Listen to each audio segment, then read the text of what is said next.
Welcome back to the Physio Matters podcast. This month in association with Rehab My Patient, and this is session 94.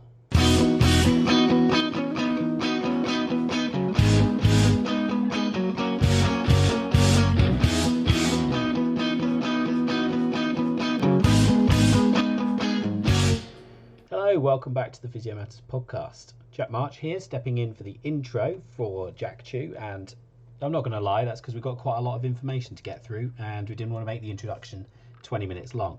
So this month we are delighted to be joined in the studio with Karen Forshaw, Chrissie Mowbray and Joe Turner to talk about all things resilience. And they get through some really great topics which are super important at the moment with all the problems we're having with COVID-19 and healthcare professionals getting a bit of a bad rap. So really useful information. Hopefully there'll be tons for you to take away. Not only have we got this podcast with Karen and Chrissie, but also they very kindly provided us with a discount code for their new book, which you can find in the description of the podcast. There's some instructions there on how to obtain that, and they have got even more information on how to be more resilient in your practice. Finally, if that's not enough, we're also running 2 events with Chrissie and Karen where they're going to go through resilience for you in a more practical manner and answer your questions, teach you how to do that, and bring their very successful course to healthcare professionals as well. So please look out on social media for information of that coming very, very soon. Finally, we have just released tickets for Therapy Live Sport as well. So go to therapy-live.co.uk/tickets to grab your free ticket. This year's Therapy Live Sport event is all about gym sports, where we're going to talk all about lifting heavy weights, doing CrossFit, calisthenics, anything that people might do in a gym situation. So it's going to be super fascinating. Really try and dispel some of the gadgets, gizmos, and all around BS that you get within those situations as well. And of course, don't forget to sign up for the recordings as well. You can do that either as a one-off purchase for just these, or you can become a membership and get access to all of the recordings from what is now 5 previous Therapy Live shows.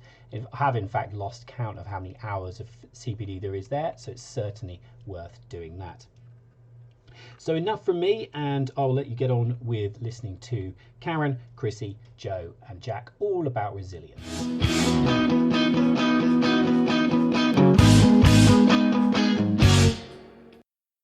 Delighted to be here today with Chrissie Mowbray and Karen Forshaw, alongside Joe Turner, co-host for this episode. And if this all goes well as a conversation, you'll hear very little from me because we've got 3 actual experts in the room to conduct a discussion in and around, I'm not going to frame it any tighter than clinician wellbeing, especially interprofessionally. We've got a doctor and a physio discussing all these things together with Joe, who also runs our You Matter podcast. If you've not found that, then do go have a look for that on our feeds. Really important topic, especially, I think, any time, but at the moment, above all else, the otherwise well-being of clinicians in otherwise challenging times is so important and high on our agenda. And so I'm delighted to be able to broadcast this conversation and to discuss some of the conclusions that these 3 ladies have come to and the resources that then they are delivering to clinicians elsewhere. So I want to introduce, of course, for those that don't know her, Joe Turner, the host of You Matter podcast and our collaborator on all things Physio Matters and Therapy Live these days. But Joe, tell me a little bit about what you're looking forward to on this conversation, and then introduce our guests. Oh, I'm just really excited to be talking to 2 other clinicians who are interested in presumably many of the same things as me, and to have people who've come from that clinical background and whose careers have morphed a little bit and found ways to deliver these wellbeing messages and services in the ways that you have, which we're going to talk about more, is really, really interesting to me. And I'm just really looking forward to learning how you went about that and what your plans are moving on. Fantastic. So first one's easy then, really. If we could give a quick intro for us, Karen and Chrissie, in whatever order, and then we'll get stuck into the chat. I'm Chrissie Mowbray. I've been a physiotherapist since 1993 and had quite a varied career in terms of worked in the NHS, in adult learning disabilities for a long time, and paediatrics, and now I work in my own clinic in a MSK in Aquas. And also I trained as a hypnotherapist quite early on in my career, and I am a psychotherapist with qualifications in CBT and NLP as well. So in my MSK work privately, it's a very sort of holistic approach that we take, and that partly is why I've kind of moved towards wellbeing resilience. I'm Karen Forshaw. I'm a GP in South Yorkshire, practicing GP. I'm a partner in my practice. I'm a GP trainer. I'm also a GP appraiser, and I'm a mentor for our local medical council, our LMC. I run the kind of planned learning events, or the CPD sessions for the GPs in Doncaster. Actually, I'm practice nurses as well, so I oversee those sessions. And then I do the work that Chrissie and I do around resilience, because I see it all the time, really. So with colleagues and with people who are coming through in training, and as an appraiser, kind of seeing people retire early because of burnout and stress, and recognise how important this is as a topic, and we want to do something about it. So Chrissie and Karen, I'm interested to know how this started between the two of you. So did you work together? Did you just hear about each other? How did it come to be that you decided to do this kind of resilience work as a partnership? So actually we met as friends. So we were part of the same baby group in our village. And, yeah. And so our children, well, two of yours are older, aren't they? So it was about nearly 15 years ago, really, when we met. And I think we gravitated towards each other as healthcare professionals. We just generally started chatting, didn't we? And then when we both went back to work, we were still going to the groups on days off. And I used to ask Chrissie physio questions and say, what do you think about this? And then sometimes she would ask me kind of, more medical questions about some of her MSK patients. And so we shared knowledge. That was the first step, really. Okay.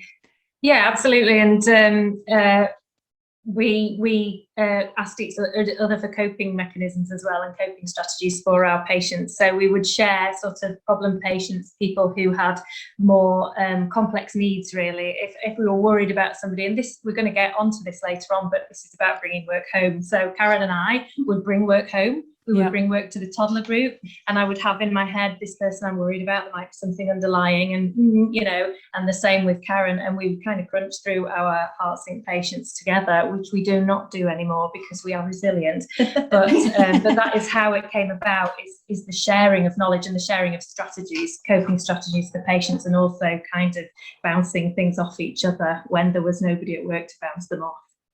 And then we started to explore kind of different ways of coping with things. So Chrissie taught me about meditation and mindfulness, which were not things that I had really kind of got involved in. I think maybe because I thought I was a scientist, and that wasn't my kind of thing. But actually, I just found it was so useful and helpful that I took those lessons on board, and I started to teach that kind of thing to patients, talking to people with anxiety, and then just got more and more interested in all of the different kind of ways of dealing with unusual thoughts that we're having, and the feelings that come from those thoughts, and which then lead on to behaviours, which is a bit around the CBT model.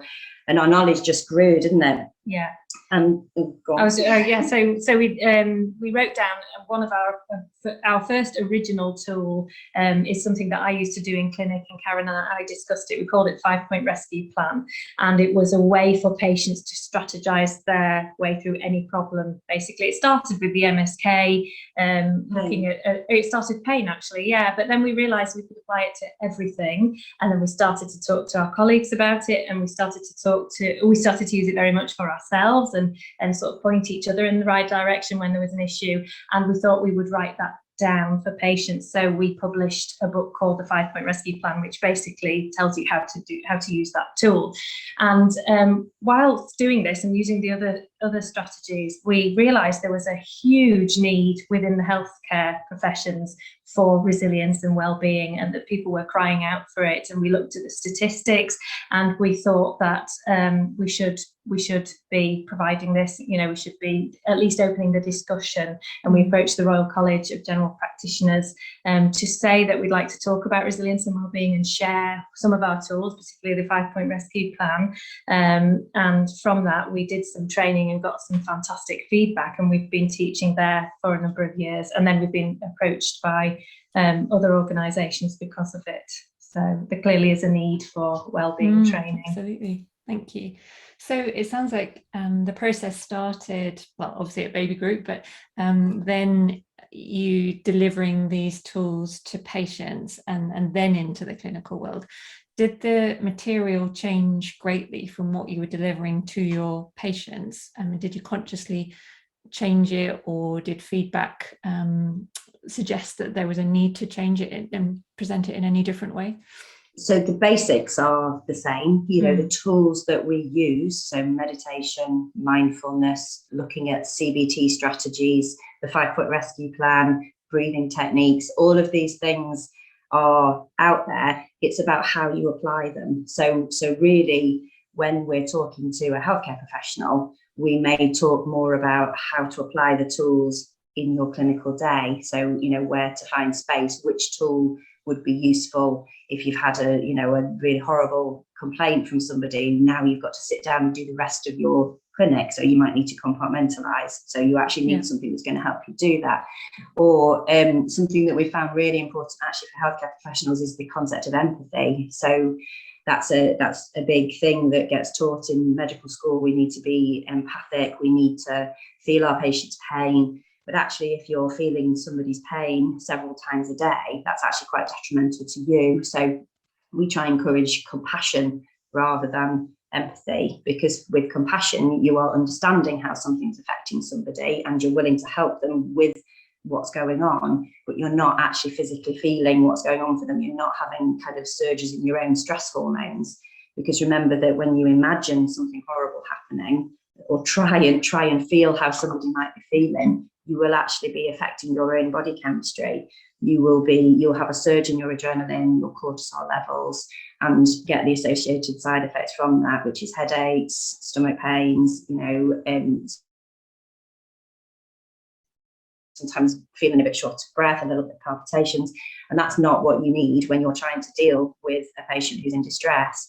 You actually need compassion. And so that has formed a larger part of our kind of teaching for healthcare professionals, but also that's relevant in everyday life for people as well, isn't it? If your neighbour's got something going on, or a family member, it's helpful. So the skills are universal, but it's the application of them that might change. And usually find that when whoever you're addressing, they will tell you, they will lead you to where they need to do the work. So a lot of my psychotherapy, we basically lose or give away our energy throughout the day, and burnout is about being depleted. And whether that's because you're in an argument with somebody and you're not expressing yourself appropriately, or somebody's triggering you because there's some work that you need to do within you on your self-worth and so on, or whether it's because you're giving too much empathy to patients and feeling what they feel, that there are all sorts of ways of losing energy. And if we leave work feeling very depleted, and also, as I was saying before, about sort of contacting patients at the end of the day, or ruminating about them, when you're not at work, that's a sign that you're kind of still attached. You're sort of given your energy and you haven't replenished it, so to speak. And so when we do that over and over again, day after day, we have not got any reserves, and so that leads to burnout. And this is really about how we waste our energy, with our own sort of, we call it our own stuff, so it's a really good way of sort of describing kind of all of the things that make you who you think you are. So your conditioning, what you were brought up to believe, and what your life experiences are, and how that's led to your building this unique model of the world from which you sort of all your behaviours come, all your core beliefs come, and it affects, you know, when you see a patient, you can't do anything but see it through your unique lens. And it's about identifying how that unique lens impacts on your work with that patient, and also minimizing your kind of becoming involved, your stuff becoming around, you know, it being about your self-worth, it being how important it is that you make somebody better, or, you know, if somebody says something that upsets you, that highlights a sort of self-worth issue. All of those things are things that can be addressed personally later on, once you've identified that's what it is, and it makes it much easier to give somebody what they need when your stuff isn't involved in it, if that makes sense. Yeah, So it's a personal thing. Sorry, I was just going to say it's a personal thing. So you can make a distinction between health professionals and patients, but it's a human need, and it's very individual to that person. No, that makes sense, and that distinction makes perfect sense. I think if Physio Matters had a trigger word, it'd probably be recipe. So I'm fascinated because one size rarely does fit all. We've actually been born of a cookie cutter approach to MSK healthcare, and an implication that there is protocols or recipes that could be implied to pathology, to other complex systems, to imply that they aren't actually complex, and that these things can be reduced to a monocausal model. So instead, reasoning over recipes is almost a mantra. Now, doesn't mean though, if a recipe is broad enough, of course, then it can still be appropriate. So I doubt, although I haven't read your book, I just wanted to invite, what is it then that means that a 5-step recipe plan would be appropriate for something as complex as mental health, and how could, in your instance, one size fit all to you? Because the 5-point rescue plan is your personal plan, and those points are entirely yours. So they have to be relevant to the problem. You have, first of all, I mean, the 5-point rescue plan is one of our 60 tools in the book, so it's tiny compared to the other stuff we do. But basically, it is you identify the problem. And so, for example, I'd have somebody coming with knee pain in tears. And it's rare you would cry with pain, unless that pain is meaning you can't do your Sunday walks with your family. Your husband doesn't understand that you might have to have a knee replacement, you fear having. And so actually the problem there is the fear and the lack of understanding. And so you have to actually identify what is the problem to start with. So say the problem is pain, you are looking at 5 things that will make you feel better. So one might be to take your medication, another might be to apply heat, another might be to do your exercises. So when somebody's in a real sort of, I'm having a terrible, terrible day with my pain, you would encourage them to visit, first of all, 3 of those. So take medication, put some heat on, talk to somebody if that's one of your points, but you've got 5 points. By the time you've done 3 of them, you are starting to feel more in control and that things are getting better, and then it's easier to do the other 2. So that would apply for, I mean, we've applied it to grief, we've applied it to addiction. It's about having kind of, one of my patients called them rescue points. That's why we call it the 5-point rescue plan. It's about having something there that I know makes me feel more in control and makes me feel better. Personally for me, regardless of the evidence, this is my formula that works for me, and they have to be easy to implement. So if you're trying to lose weight, don't say you're going to go to the gym 5 times a week if you hate going to the gym. You know, walk your dog if you love your dog. So it's all about it's your personal recipe. So it's entirely bespoke. Yeah, no, that makes sense, and personalising it to that effect. I wondered, with regards to Karen, what you mentioned about the physiological response to what would be empathy, and to take on someone else, or try to see the world through their eyes, walk in their shoes, whatever metaphor we decide to use. Is that something we know of and is evidenced as a universal? Like, is that something that has to be pathological? Like, I've not really heard. Obviously, I can acknowledge and understand that sensation, experience it fairly regularly, but I've not necessarily always associated that as being like it's gonna feed a chronic stress type thing. It's like positives of acute stress versus chronic stress and stuff. And what I felt like maybe you were saying is that we understand it to be something that can become inherently pathological, and people can really alter their inherent physiology by over empathizing, if that's a phrase.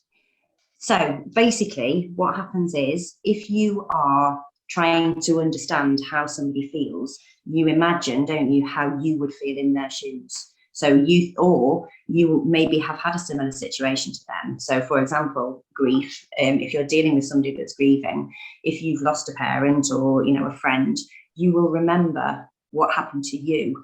You won't actually know what happens or is happening inside your patient.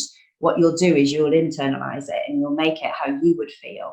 And when we imagine fear, grief, anger, all of those kind of negative emotions, we actually then will trigger a flight-fight response in ourselves. So that's increased levels of adrenaline, increased levels of cortisol. And even if that's at a lower level than if it was actually happening at the time, it's still there. You're still increasing those chemicals in your own body. And when you do that over and over again, that it builds up. And if you're not doing things to actually then downregulate them, so things like physical activity can downregulate your stress hormones, can't it? Doing things that you enjoy doing, all of the self-care stuff that people talk about, that's all designed to dampen down the fight-flight response. Yeah. If you are basically continually having high levels of those chemicals, then you end up a bit hypersensitive actually almost, and then things that wouldn't normally maybe upset you then do trigger more of your fight-flight hormones, and it just goes round and round in a vicious circle. And that's how people can end up really chronically burnt out, and that is what chronic stress is, really. And so those, much like if they are because of empathy and you're therefore bringing that on yourself, is that inherently bad and therefore needs to be reframed and readjusted as compassion, or is it that needs to have coping strategies, or both? Both, actually. I think it is inherently bad. I think what's happened is that people have taken the word empathy, and in medical training that's become really kind of fashionable, and it's become what you have to prove you can do. And I think as well, the people that go into healthcare professionals are innately caring people, aren't they? Sure. You don't go into that profession unless you kind of want to do it, really. And you know, because why would you? Because it's long training. All allied healthcare professionals have long training. It's hard work. You know, we don't get the best press sometimes, do we? And you know, but we still do that because that's something that we want to do. So I think that there are a type of person that goes into it. I think you've got to be careful then as well. Sometimes if you're wanting to be a brilliant kind of clinician that patients like, that they get on with, you're constantly trying to please people. So you fall into these kinds of ways of conducting yourself and your consultations that can be detrimental to your own health, and that is what creates burnout, definitely. So yes, I think that we need coping strategies to deal with when you feel your chemical levels are increasing, when you're feeling stressed, when you're feeling anxious about things. But also, yes, we do need to reframe, and reframing is a brilliant word, because that's what it's all about. If we can reframe our core beliefs to have less of a need to be liked, less of a need to be kind of right all the time, less of a need to be, you know, this perfect person, then our need to drive, or the drive that we sometimes get into that can create some negative behaviours, goes away, and we will be better equipped to deal with a patient's problem with them. Also, adding to that, I think it's really important to say, if we're projecting, if we're kind of if it's bringing up in us how we might have felt in a similar situation, we're likely to presume what somebody needs as well, because it's what we might have needed, and with the best will in the world, and also what we've seen, you know, our relatives or other patients even. And actually, it is really helpful sometimes to we advocate something called observe and choose. So when you see this rising in yourself, to actually just press pause and say, okay, I feel I'm making an assumption, and actually to stand back and say, I can see that this is distressing for you. What do you need?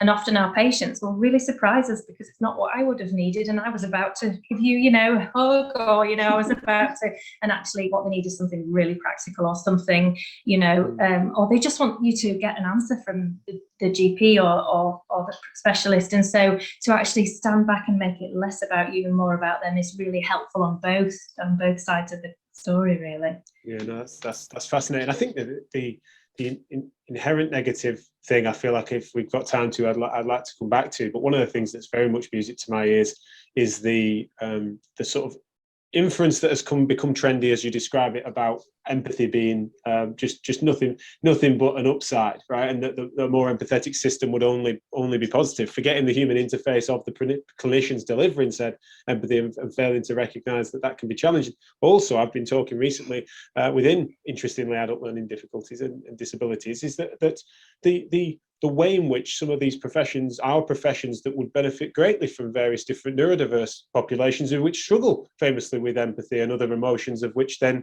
means that we're then ruling them out if we want that only bleeding hearts need apply. That for me is a concern on a workforce level when we're struggling to recruit, amongst other things. So absolutely agree. Jo, also, I just want to add something else in, because interestingly, they did a study and patients, they like empathic doctors, but they prefer compassionate doctors because they're more practical and they get things done. So it was a palliative care study.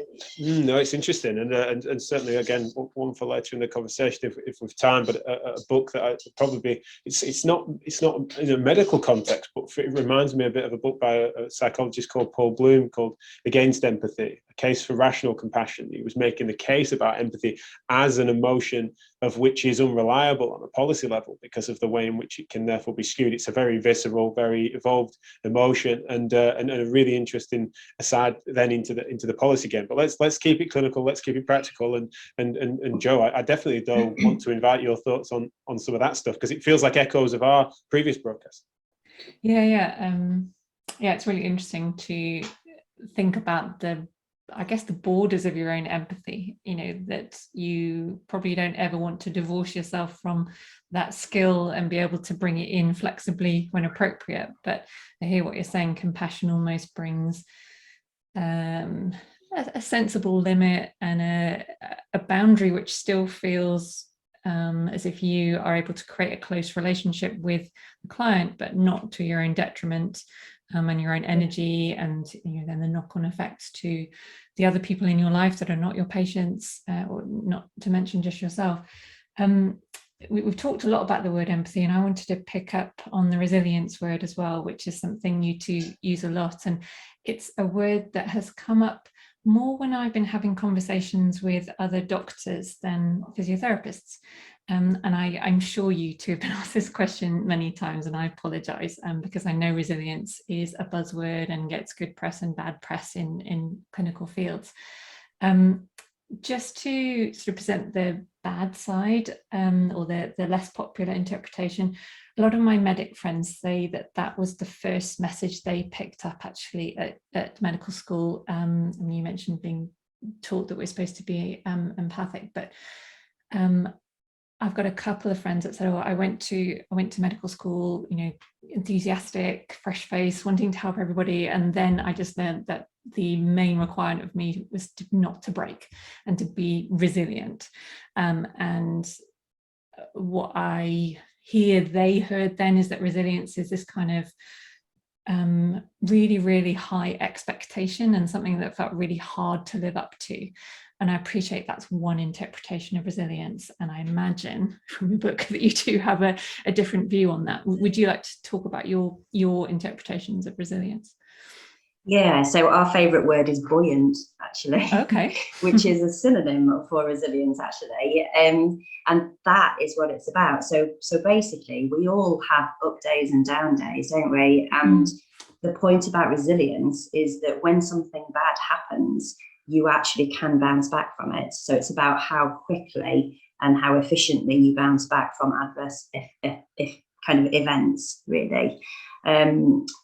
And resilience it's actually a bit of a dirty word, isn't it, sometimes, because people, and individual resilience is like, oh no, we mustn't talk about that, because if we make the emphasis on individual resilience, then the system won't change and it's the system that's broken. And we hear this a lot, don't we, when we're talking to healthcare professionals, and we agree the system is broken, absolutely.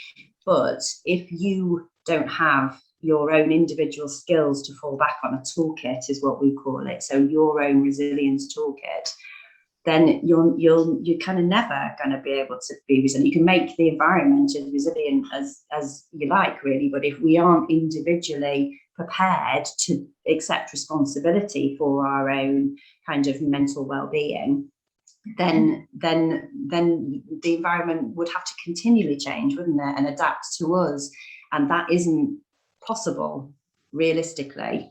So it's really important that we can be resilient, and we have tools that we can use to make sure that we are okay. And the more resilient you are, then actually the more able you will be to challenge a toxic environment and do something about it, and make sure that when you teach the people that are coming through, that you teach them the resilience skills so that they can then kind of challenge that toxic environment as well and continue on.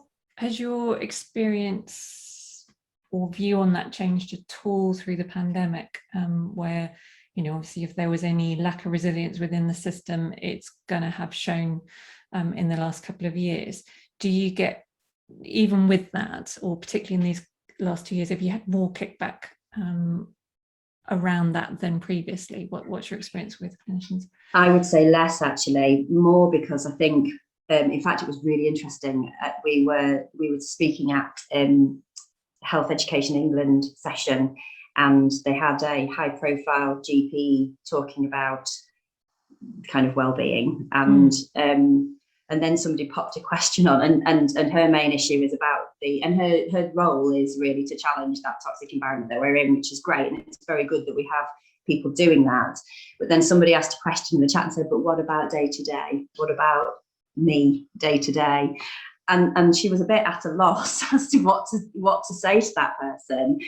And we were like, oh, over here, you know, resilientpractice.co.uk, because it is, from our perspective, we are practicing healthcare professionals. So this is stuff that we use every day. And that's why we recognise that it's so important, because that's why we are able to be practicing healthcare professionals and do all the other stuff that we do and enjoy it and be happy. So, so it's... There are two things that I'd like to say about that. And one is that the system's broken, and yes, the system needs to change. And we have had people say to us, please, no more resilience training, because you're asking people to put armour on and go in, or you're sending them down the mine like canaries. And actually, what do you do if you don't train them to be resilient? Because we are in this situation. We have got these problems, and people are still having to go to work. And recent research has showed that 1 in 5 physiotherapists are thinking about leaving the profession. So if 1 in 5 leave because of stress, then, you know, we're in a worse situation. So we do need personal resilience. We do, but also the other thing to say, so yeah, change the system, but let's have the resilience so that we can actually turn up to work to say what needs changing. And the other thing is that this, as a healthcare professional, we are required to be resilient. We're dealing with people who are terminally ill, who are grieving, who have huge physical, mental health problems, and we are required to be resilient in our work so that we can be of service to those people. So I think there is a real place for personal resilience and professional resilience, but we're not in any way saying don't, you know, make everybody tough as nails so that actually we can just keep things as they are. It needs to be looked at from both sides, I think. Where possible to make that distinction, it's relevant. When is it inherent and integral to the role because the circumstances and emotion that is ever present? You've mentioned obvious ones there with regards to hospice workers often being the pinnacle of that, and it's grief and trauma inherent to the role, even on a good day in the perfect system, is different to then the system failing surrounding people. And whilst there's similarities, those distinctions are relevant. I think that one of the challenges with the word resilience, of its good and bad tropes and associations and semantics, is that we can't hide from the fact that it becomes highly charged and political, and that fundamentally these things, with regards to some people, we talk, and I built our non-profit MSK Reform was built around 3 words: reasoning, responsibility and reform. And the responsibility word being key to it, in that it was about distributed responsibility between individuals and systems and everything in between, about the fact that there are things we can all do as a means of aspiring for reforms and changes. And I think that when resilience gets brought up, and people love it or hate it, when realistically, depending on their framing of it and their understanding of it, it's kind of what happens. It's always what happens when you get them to define it, or what you understand of it. It clearly means that their agenda is fueling their high emotions in that direction. And I think what I get concerned about, and I wondered if I could just invite your thoughts on, is that when someone's analysis of it's not just the system of which they work in that they feel that they want to aspire to change. And as you described, it's like your own resilience will make you a better person that could help to change said system. It's that when people become really nihilistic or anarchistic about the fact that it's not just the system, it's society at large, it's that I've got to become an advocate for world change, of which is, you know, a fair point of which there's of course a room for activism. But if there's an implication that there is literally nothing that they could or should do themselves, then it becomes something that, for me, I'll admit, becomes unworkable. Is that me just needing to work better in that direction to understand that, or have you encountered a similar sort of sub-demographic that just aren't necessarily ready for this message? I think, interestingly, when we speak to people, the higher up an organisation you go, the less interested in resilience people actually are. So basically, the people at the top are there probably because they are fairly resilient, and probably because they're not doing face-to-face patient contact anymore. And down at the bottom, the people who are seeing patients day to day are really interested in it and really want to, you know, and we get, you know, feedback from our courses where people saying, this should be part of training. Somebody said, these need to go on a roadshow around the country. And, you know, there is such a, I get what you're saying, there is a really vast kind of, is it a vast need, or is it a vast kind of awareness of the relevance of resilience, really, I think. Does that answer your question? Or not really? I think when people are feeling downtrodden and sort of under pressure, that's when, you know, resilience becomes a real issue for them, you know. And so I think there's a collective, it's how you address it as well, whether you address it in terms of we're going to do something about it, can we give people something, or are we going to just, you know, complain about the system being broken and sort of identify as somebody who works at the NHS, and of course, you know, it's terrible and we're really overworked, and that actually there is an awful lot personally that you can do, but as we said, we come up against some resistance there. And I think the resistance is there from people whose role it is to advocate change of the system, and we look like we're contradicting that, and we're not at all. But and because, like I say, I think it's twofold. Resilient people create resilient environments, and the most effective way to create change is to ask the people on the front line what needs to happen. And the likelihood is they'll say, well, there need to be more of us. But then, you know, it's looking at everybody's mindset and having a collective view as to how the system would be made better. And you need to be resilient to do that.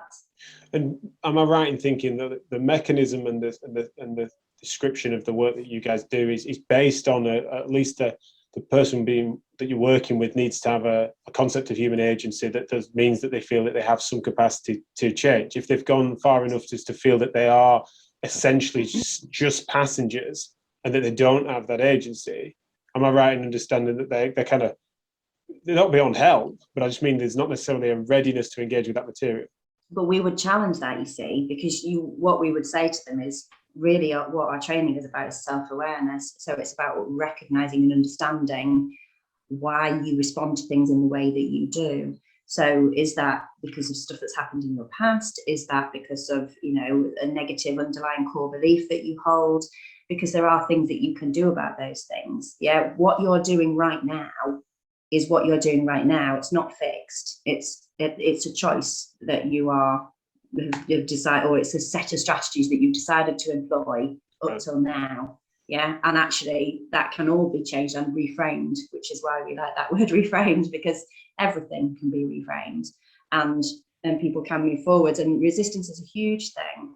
And we write a bit about that in the book, really, because that's probably the key thing, isn't it? Is when it's easy to do nothing, because even if you're in a terrible situation, at least you know what's going on in your situation, whereas the future is unknown. And so actually it's a bit scary, really. And that's what stops people from taking that step forward. So it's about recognizing where the blocks are for you, and then there are tools in the book for all of that, for all of the blockages. Even if it's uncomfortable, we often say being stuck is quite a comfortable place to be, because you know exactly where the discomfort is. But if you're going to change and become, see yourself as somebody who behaves in a way, this is not me, that's not what I do, I don't advocate for myself, I'm not assertive, I don't like confrontation. You start to see yourself, because that's not who you are, that's just what you've been doing up to now, because of your past experiences and core beliefs and so on. If you start to look at your personality and challenge, you know, is that really who I am, or is it just something I've agreed to be because that's the safe area? When you start to move beyond that, that's an uncomfortable situation. So often people will stay sort of in that comfortable. It reminds me of a question I often ask clients, Chrissie, along the lines of what have you been unwilling to do in order that you can keep this challenge? And people's reaction is usually, well, that last bit just doesn't make sense, because that implies that I want to keep this. And I usually, in actual fact, we all are attached to our everything that we resist. It's because we're attached to the not what feels familiar. I actually asked a lady who had chronic headache really courageously, because I was at the end of what can I say. And I said, what do you have to lose from being well? And she said, I'd have to get a job, I'd have to go out of the house. She just reeled off all these things that she was not willing to do because it was outside the comfort zone. And that's really illuminating for people. And we're all the same. We're all attached to the things we're trying to get rid of. It's not easy to let go of, it's because you're attached to it. And it's fulfilling some kind of need within you. And this is about exploring. And we try and do it in a light-hearted way, because a lot of what we do is really heavy work. And some of the courses that we do, people are like, oh my God, it's all within me. And actually, yeah, it is. But then when you look at that means it's all changeable. And the other thing I was going to say, when Karen was talking about being sort of stuck in a situation, we talk in the book about something called locus control. So if your locus of control is internal, it means you basically accept responsibility for everything, which means it is subject to change and you can do something about everything in your life. If it's external, it's basically, you know, the environment is making me like this, it's because this happened to me, it's because I have this illness, because I have this diagnosis. And it's really about we're teaching people to take accept responsibility for their own well-being, because no one else is going to do that for you. And so this is about empowering people. With great responsibility comes great power. Yeah. So do you find, having, as we've all acknowledged that the process is an individual, or becomes an individual process when you apply it, but with your work on core beliefs, do you see any patterning of core beliefs within health professionals? That's the first part of my question.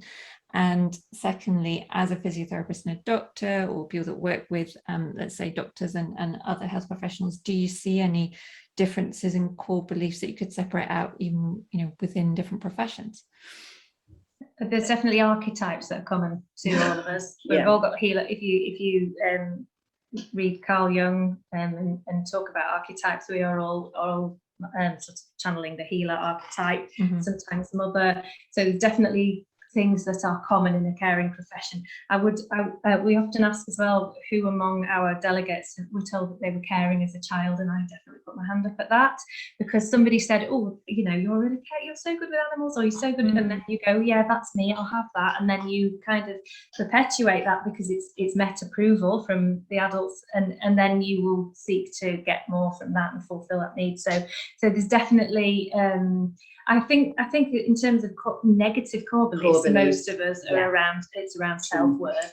There are two, if you talk about negative core beliefs, we went through sort of lists and lists of things that people said they believed about themselves that were not positive. And our own stuff here as well. And our own, and distilled them down to two. One is, I'm not worthy, not worthy, not worth it. And the other one is, I'm broken or defective in some way. And I know that you've talked about imposter syndrome, haven't you, in the past? And we would say I'm broken. I'm faking it. I'm basically I'm not worthy of having the title, and I'm faking it, and I'm broken. And imposter syndrome is the perfect storm between those two things, isn't it? It is, isn't it? Yeah, it encompasses them both. So that's very common, and you'll see it manifest in people who need to be right all the time because they need to disprove that, and you'll see it in people pleasing health professionals who will be the one who stays on and does, after hours stuff and doesn't get, Doesn't say no. Doesn't say no and doesn't sort of put an overtime sheet in or whatever, and so I think those would be. So they're the two common underlying core beliefs, and we think they are universal actually. I think when you thinking about different groups of healthcare professionals, I actually think it is fairly universal. I just wonder whether sometimes with doctors, whether they are less, maybe a little bit less able to talk about underlying core beliefs and things like that. Although we have been quite surprised actually, when we first started to do some shadow work, we were a bit worried Karen about said, how I don't think we can do this with GPs because people will resist. And actually, we started to talk about shadow, and we were amazed by people brought their stuff to the table and talked really in a very heartfelt way, opened themselves right up, and that's what made us sort of think, well, there's room for a lot of depth here. We can really explore with people. Are you doing that without selection, or is there a selection bias? Is this course participants, or is this random allocated people in the it depends. The RCGP is self-selecting, so it's people who want to do resilience work, so they'll book on the course. But then we've worked with Neurology Academy and people like that, where they've asked for a course to put on for their team, so it's a bit of a mix. Because I'm definitely not doubting what you describe it there, but it's just wondering, I'm just so interested as to try and work out, is this a subset by selection, or is this something that really, even on the macro, it would surprise us how ready even professionals or subsets within them are for this? I suspect that our course is a bit like Marmite either, actually. So right. I think there will be people that love it and think it's amazing, and there will be people who are like, oh, I can't even, I can imagine talking about, my conditioning or what happened to me in my early life, or, shadow work is something. So basically that's about when somebody annoys you or irritates you, recognizing that actually it's probably reflecting a small part of yourself back at you.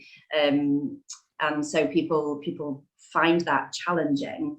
But if people can keep an open mind and actually have a look at this kind of stuff, oh my goodness, it's so empowering. It's just unbelievable. We've had people do a complete 180 on the course, who've come on the course and been quite resistant and quite sort of, standing back, and then by the end of the course have said, I am blown away, I can't believe, and I feel so empowered, I feel like I can go away and challenge things now, and it is amazing. We've done courses across the board, and it is amazing how people will respond to it, and you wouldn't have expected it. I found the chapter about shadow work really interesting in the book, because I hadn't heard that phrase. I suppose I'd heard people talk about addressing your demons, or the bits of you, like you say, that you get irritated by in other people, and possibly it's triggering something like a mirror to you. Have you guys heard, I think Brené Brown says this, where she talks about such a thin line between I'm not good enough and I'm actually better than all of you, and she says that there's they seem like polarizing statements, but for many of us, it's just a hair's breadth to flip from one to the other. And I can see that in health professionals. We talk about competition and how much we hate it, and yet we are part of our people pleasing, or part of our perfectionism maybe is actually, if we do get a prize for being the best, or we do get our patients better more than the next person, a little bit of and I think we ride that that line quite a lot, and that's quite complex, isn't it? And a little bit It is. There's a uncomfortable. lot to lose though. Then if you're not the best, Yeah. oh God, I was right all along. I'm not worthy, and I am broken. Yes, and exactly. Actually, I think that whole look at me, I've actually, and then everything's riding on that. You know, if you're beating everybody else and all your patients are getting better, or like you say, if you win a prize, you're like, oh yes, and it's almost you're operating on that illusion of I was, you know, and then as soon as it cracks or breaks, you're right back down to those negative. And your resilience would be, there's nothing in between. But your resilience would be, okay, I didn't do the best on that one, but I'll bounce back, as opposed to, yes, that's confirmed, I'm not the best, so therefore I'm absolutely terrible.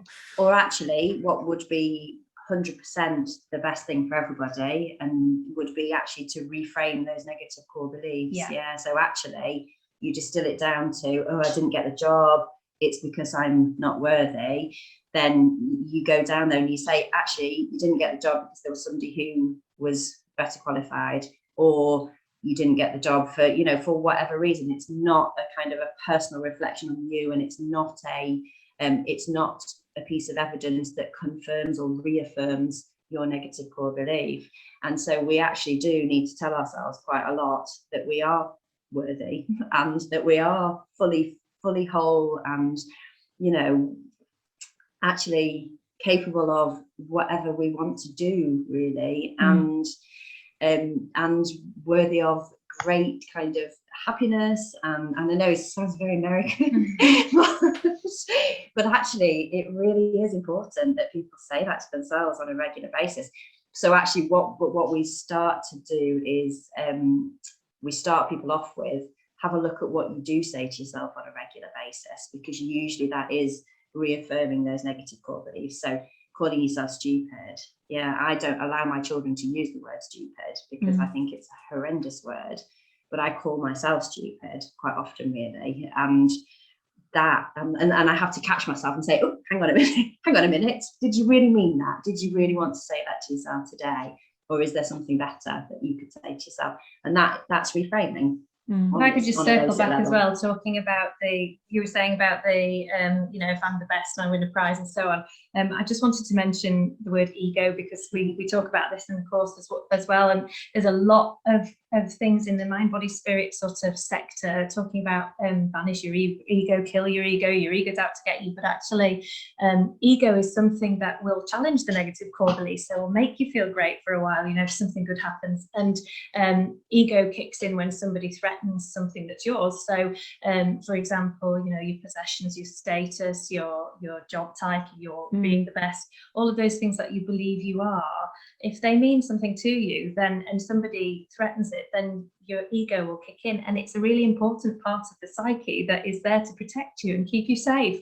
And it's not a bad thing, but as always, we say observe and choose. So, you know, when you feel your ego go, woo, you know, when you said when you win that prize and go, I am the best, yes, of course. And all those negative core beliefs go away and are completely in this, you know, you can't remember them. And then is to observe it and say, oh, you know, that's my ego. Thanks very much for sharing. Let's get back down to earth now. And it's really what we teach is a real awareness of those mechanisms when they come up in you, to go, oh, I see ego there. And another one that's really important is fear. So, you know, when we were talking about staying stuck because it feels safe, there are 4 archetypes which are mentioned in the book, which will stand in the way of you moving forward. And you can, when you learn about them, you can feel them kick in, and you say, oh, hello, I'm moving into victim. That's really interesting. Now, if I'm moving into victim, I can't do that because the system's rubbish, and or I've got such and such a diagnosis, I can't possibly, then we have to ask ourselves, do we want it to run or not? That's the point. You observe it come up and you say, well, that's fear. I'm coming in the way of myself, moving forward.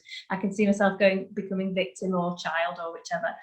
Do I want it to run or not? And if you don't want it to run, you sort of say to yourself, thank you very much for sharing. I understand it's a fearful situation, but I want to move forward anyway. And you challenge those archetypes from stepping in. You challenge the ego as well by saying, yeah, that feels great, but that is only one prize. And let's get back to, you know, and it's really about self-awareness and understanding what the mechanisms are, kind of acknowledging them, and then deciding with intention consciously what you want to do.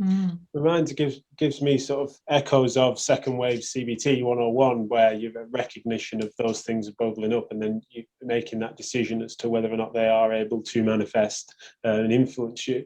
Third wave, of course, then being ACT, which didn't necessarily counter it, but certainly brought in this idea that sometimes those things, especially in the MSK game, when we realised that, of course, pain very rarely, or you could never really disembody it from other systems, not a psychological phenomena, and therefore becoming multimodal.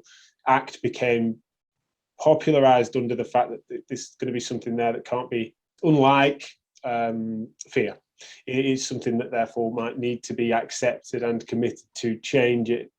And I just wondered how, in your work, do you marry those at all, or are you of a school of thought that favours that second or third wave in your work? So you can't unhinge mind and body. They're 100% connected, aren't they? So when people are in pain, they will feel down, and when people are down, they will feel their pain more keenly. So that's, I think that's accepted. I talk to people on the CBT model all the time, like multiple times a day. So basically our thoughts are what generate our feelings, which drive our behaviours, and then they all interact and drive us around in a negative kind of spiral. But I then take that one step on, which is about where do those thoughts come from? And the thoughts actually come from the negative core beliefs. And so that's why people then need to step down into looking at where their responses are coming from. Why are they responding to the situations that they are in the way that they are? You do hold an opinion with regards to that as a chicken and egg question, right? So infamously, what you just described there as a cycle. Yeah. There's and I'll probably really keen if we've time to be persuaded on this in the presence of you three especially, but I would say when I hear that cycle you've just described, and we can name many other things within that cycle, I would probably opt out of choosing a point of causal inference on what it is that starts that, right? If you had to go down to basics and say this be the entry point that then creates a spiral, I would probably not. I'd opt out of that philosophically. Am I right in thinking, Karen, you feel that it's your core beliefs? You think core beliefs entry point? Yeah, 100%. Yeah. Right. And actually, and they are. And again, it takes work to reframe them, and we're never finished working on ourselves. But recognition of them is so important, because it takes the kind of, oh God, why do I feel so dreadful? Why is this happening? Why am I doing that? Why am I going back and doing the same thing? And I know it causes harm. Recognition that is there. Well, it gives you the power back, doesn't it? It allows you to address those core beliefs and ask and challenge, is that true? Am I rubbish? Am I worthless? And to actually to do the work on affirming that in actual fact you are worthy. This is what you've achieved, this is what you can do, this is how you can be of service to people. So it's challenging those negative core beliefs that will lead to you not automatically just having that thought, I'm rubbish, and then the behavior coming from it, and then something next. So actually that's where you break the cycle. You can break the cycle in the way that you say that you stop it there and you say, I'm not going to go around again. But actually when you go and look at the root cause and challenge that is where you start to alter your thoughts. Feeling both prior and afterwards, thoughts, feelings, experiences, feedback based on outcome would inform the core beliefs. Well, they affirm them, they reaffirm them, don't they? Where did they come from? Is that you make core beliefs are created in your lifetime. Conditioning, and how you develop as a person. Yeah, and not just what you're told or your life experiences, but the way that your parents behave, the way that other people behave towards you, how you build your model of the world. You come brand new with no expectations or understanding of how everybody is going to be. You're entirely hardwired to survive, and so you will be as an infant looking for behavior that's approved of. Anything that gains approval, attention, is the opposite of abandonment, because for a child abandonment is death. So you're basically looking at anything that gets a positive outcome, you will take on board and employ it as a strategy. Right. And it's those strategies that follow us into adulthood that we're still trying to meet those needs, and actually they don't suit anymore, they're not appropriate anymore, because now we can survive, but they're still kind of deeply rooted. These kind of this need for approval is a massive one, and especially in healthcare professionals, because we need our patients to say, oh, that was lovely, thank you, or we need somebody else to say, oh, you did a good job there. And actually that comes from very early in life, where approval equals I'm not going to be kicked out of the tribe. Sure. So am I right in thinking, because that's great, thanks for your answers, and I feel like I understand what potentially is still a disagreement. Blank slate theorists, that's something that you feel you would identify as, then, I imagine? Well, you have a genetic blueprint, but actually how you develop depends on what happens through your early life. So all of the things that happen to you kind of impact on that, don't they? So this is the whole nature nurture question, isn't it? So yeah, on the nature nurture thing, where if I forced a ratio from you, where would you be? Well, you've got your genetic, I'm not going to give you a number, but your genetic blueprint, the genetic blueprint, basically you will inherit certain processes. But you'll inherit things genetically, processes, ways of processing, and possibilities. You know, when you look at people who are on the spectrum and so on, we're clearly psychologically, or you know, we have different formats, if you like. But then there is so much that is learned from how your parents process things, how people around you process things, and also from experiential learning. So something happens, it makes you feel rubbish, so you don't, you avoid it, and something happens and it gets a positive result. So it's definitely a combination of the two. So particularly this year, I guess things might be a little bit different, but I was just wondering, what are the main areas of need that you're seeing from clinicians? You know, it doesn't necessarily need to be MSK clinicians, although obviously that's the audience for this podcast, but are there some real sort of key areas of need that you're seeing at the moment? Burnout, that's a big word, isn't it? It covers loads of things. Things that people talk to us about when they come on the course or talk together with each other, complaints, workload, time pressures, patient expectation, and then interpersonal relationships within their team. Conflict. They're the big things. Yeah. But that's does that ever change? I'm not sure really.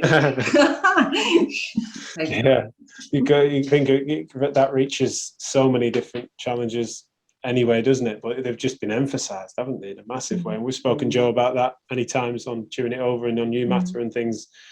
I suppose the route through it's the key one, isn't it? What would you say? If you had to pick favourites on what you feel would be the best way to combat those?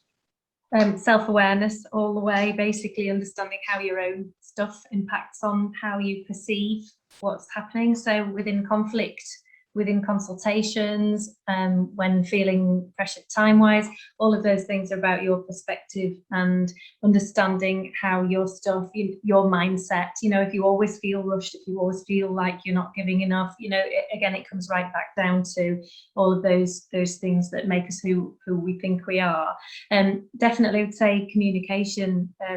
We wrote recently a few articles around contaminated messages and you know, not saying your words, not being aligned with what you're saying. So in a conflict, you know, oh, I'll do this again. I mean, even though I've been at work all day and so on and so on, what you really want to say is, I'd like you to do that because I would like some rest because I've been at work. And I think at work, our contaminated messages, we're communicating how we feel without actually saying it, and our words aren't aligned. And we teach very much clear communication, how to clean up what you're saying to somebody so that you're actually using the words to convey what it is that you want that person to hear. And also receiving contaminated messages. So when you're being spoken to in a way that somebody's saying, oh, you know, washing up was left on the sink again, you know, that's a fact. And what I'm actually saying is, I'm annoyed with you because you didn't wash up. But and so at work, I think it's about so if somebody's saying something that they're obviously saying something that they're not saying, what I'm hearing is that you're quite annoyed about that. Is there anything I can do to improve that other than wash up?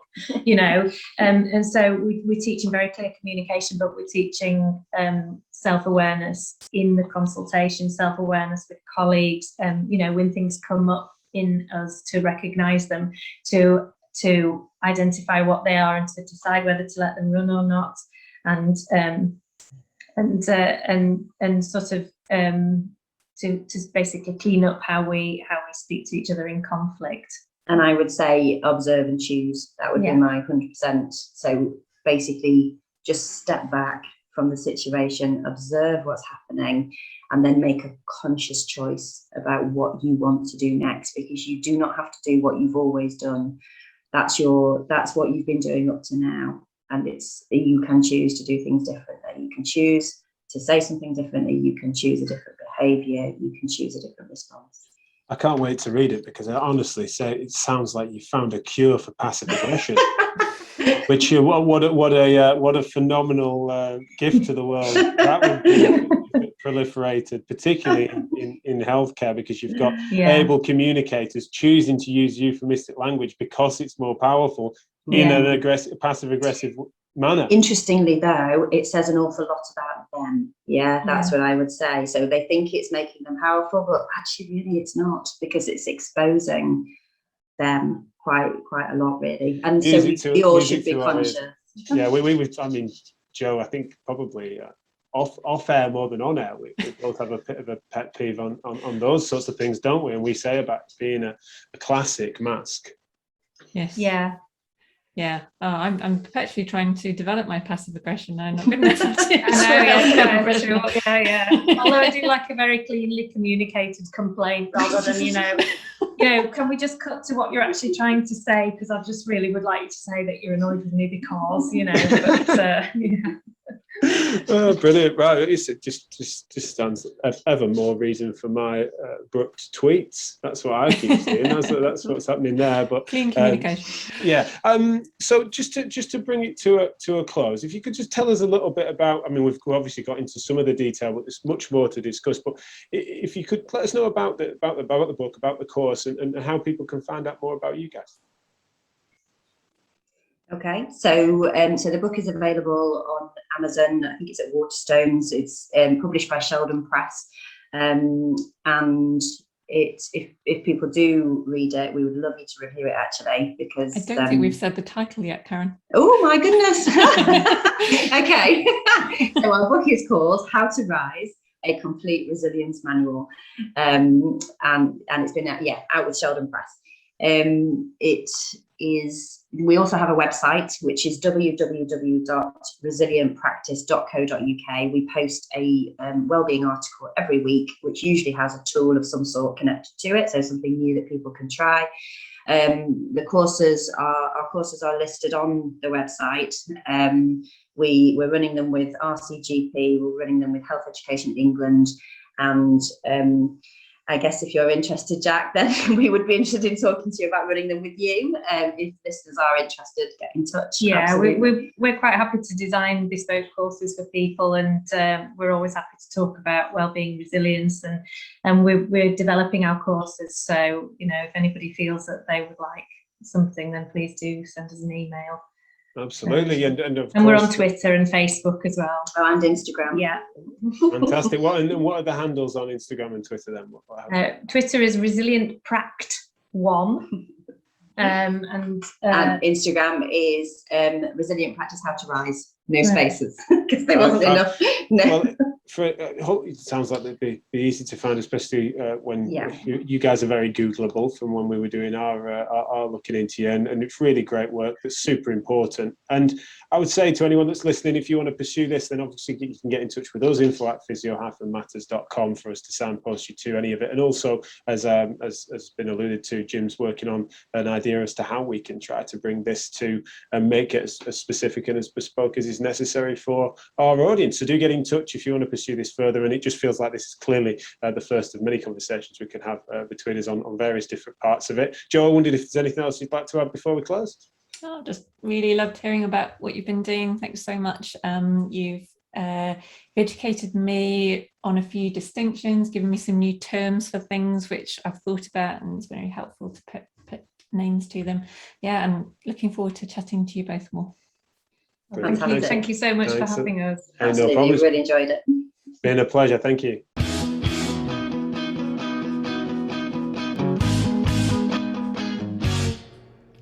Okay, great. So hope you enjoyed that and found that super useful. I'm sure, as I did, you are left yearning for more information about how to be more resilient in your practice as well. So as I mentioned at the top of the show, don't forget to check out the events we've got with Karen and Chrissie. That will be on social media. Just hit Twitter at TPM Podcast. We're also on Instagram, Facebook.